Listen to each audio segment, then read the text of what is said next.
Most people have heard of the Patriot Act, but did you know that it's actually an acronym and that that's not even the entire acronym?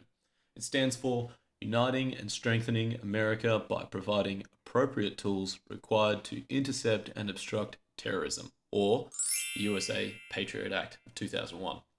But the problem with the Patriot Act is that it gives government the ability and legal protection to spy on its citizens and violate their Fourth Amendment rights. That's the right to privacy. Prior to this act passing through Congress, police and FBI had to get a warrant from a judge to survey and scrutinize you.